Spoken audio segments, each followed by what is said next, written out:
Hey everyone, my name is Adam and I work for a small indie game studio based near Montreal called Artifice Studio.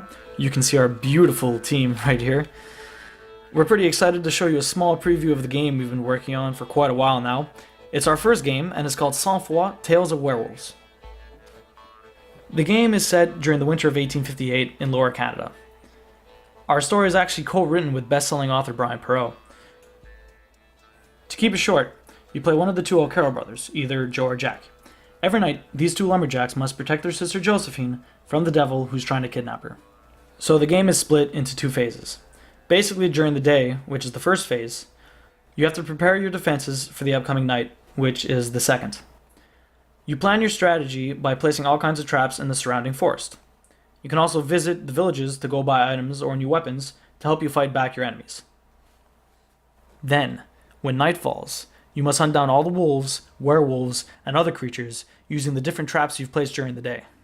Remember, in Sang-Froid, the enemies are way stronger than the hero, so you really have to use your wit and plan a good strategy during the day in order to have a fighting chance. Alright, let's see how the game really plays out. As you can see now, this is the day phase. Just a quick note here, we're still working on improving some of the graphics and animations, so you might see some glitches during combat, but don't worry about it. This video is really just about showing you the gameplay mechanics. So let's get started. At the bottom of the screen, I've got my traps. And at the right, I've got my action points. Every time I place a trap, it uses some action points. And depending on the trap, some money too. When I'm out of action points, I can't place any more traps. The night we've chosen to show you in this video is almost halfway through the game, so it's no tutorial, but more like a level you'll encounter around 4 to 5 hours of gameplay. Now, I've got 4 buildings to defend. My cabin, my barn, the church, and the mill. If one of the buildings is destroyed, I fail the night. Now let's see who's attacking us tonight. We've got 2 werewolves, 2 grand wolves, and 4 wolves. Now if I click on the werewolf card, I can see that they're going to attack my barn. Now they should just follow this path, but in Sang-Froid, enemies can detect you in a few different ways, just like you would expect. So if the werewolves hear or smell me, they'll come right after me. So let's start with the wolves. I'm going to try and get rid of them as fast as possible, so I can take on the 2 werewolves before they reach my barn. For that, I'll use some wolf traps and a bonfire. Wolf traps have 2 main uses. They can kill a wolf instantly, and they can also slow down larger creatures like werewolves. As for the bonfire, in our game, most enemies are cautious around large sources of light. When my hero is close to a lit bonfire, the enemies will delay their attack for a while, allowing me to reload my rifle or replenish my stamina. That should be enough for the wolves. Next, I'm going to try and lure those 2 werewolves underneath the net trap. This trap is environment based, and for it to be set up, it needs to be surrounded by trees.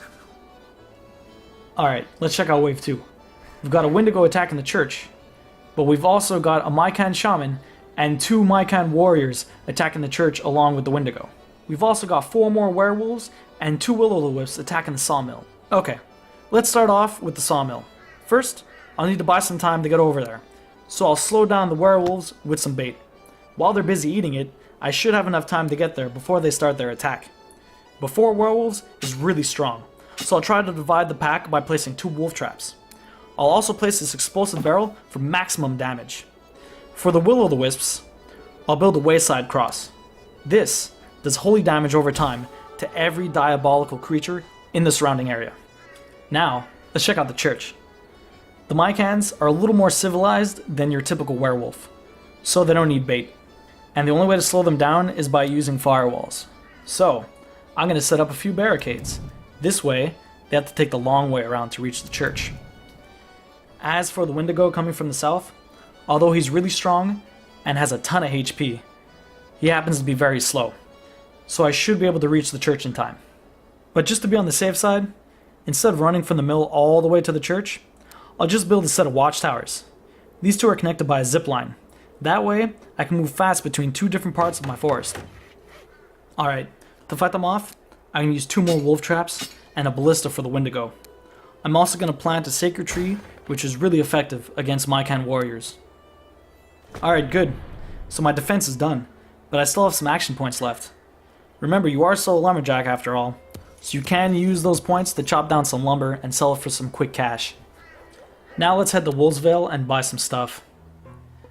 First off, let's go see Sister Rosamy so she can bless my weapons. In Sang-Froid, all diabolical creatures like werewolves are almost totally immune to normal weapons, so you really need to bless your bullets and your axes in order to really do some damage. Now, I'm going to visit the hotel. As you can see, we focus a lot on the lore and history of our world, and all these drinks are based in reality, and each one of them has a different use. During the night you drink them. Some make you feel more alive, or that you can keep running forever. Others will fill you with a burning rage and make you feel invincible. One last stop, the general store. Here, you can buy some clothing, guns, and bullets. Like I said before, we did our research, and all of these are historical guns. We got a Remington, which is double-barreled, the Enfield musket rifle, but I've got to buy my favorite, the Whitworth, which is good for headshots. Okay, now I just need to equip my new gun. This is the inventory page. Here, we can choose which items we want to bring with us during the night.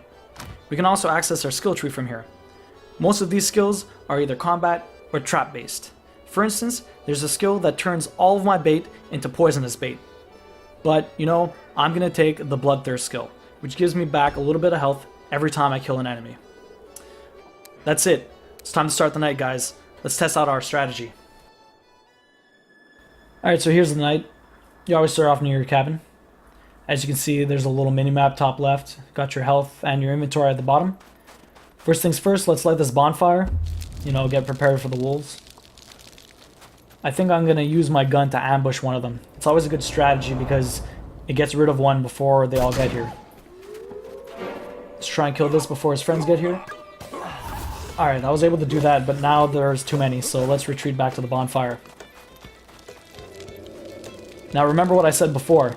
Enemies are very cautious around large sources of light, so they won't attack me right away. You can see this with the bar at the bottom. That's your fear factor. Notice how the two icons are far apart? If they touch, the enemies aren't afraid of you anymore. The bonfire doesn't last forever, but thank God for that wolf trap. It instantly killed that wolf.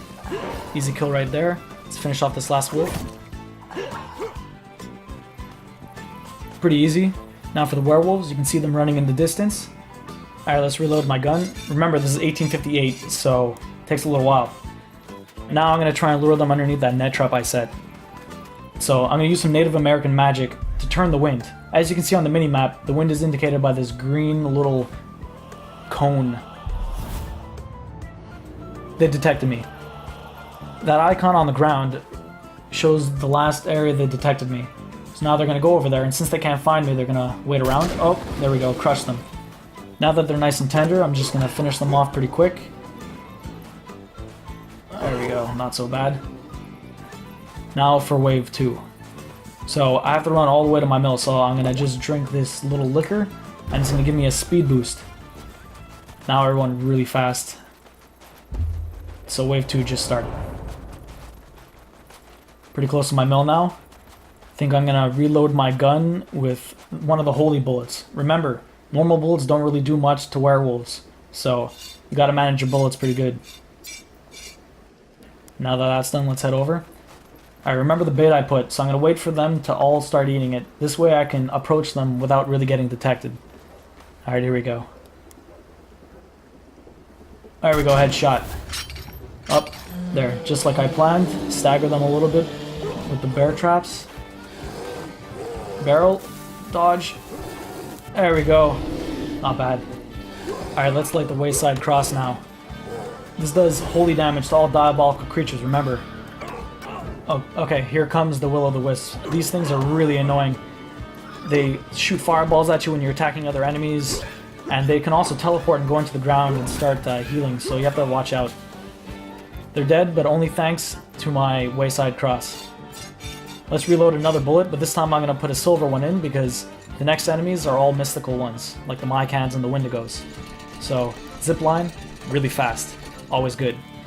Let's head down and start my strategy for the second part of Wave 2.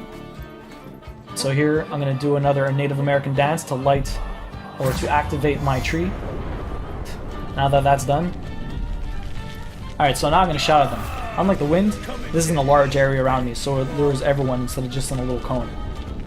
So here comes the Wendigo. Ah, no! I just missed it with my ballista. This is not part of the plan. It's gonna be a little harder than I thought. At least my sacred tree is working out. Alright, let's see if I can salvage this situation. I still got a lot of potions, so... Dodge around, pop a potion. That was one of the Wendigo's special abilities. He just froze me. I was able to get out of it, but not before I got attacked. My sacred tree is still going strong, so that's pretty good. Alright, that's one of the shaman spells now. Fortunately, I use my rage ability, and that makes me invincible.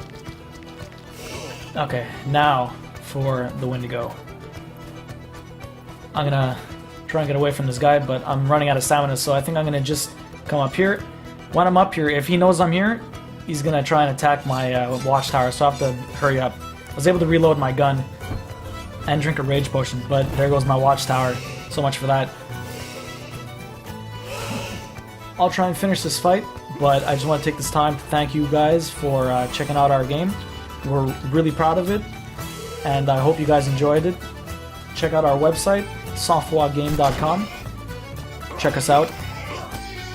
There's a lot more to this game than what we just showed. There's more weapons, more enemies.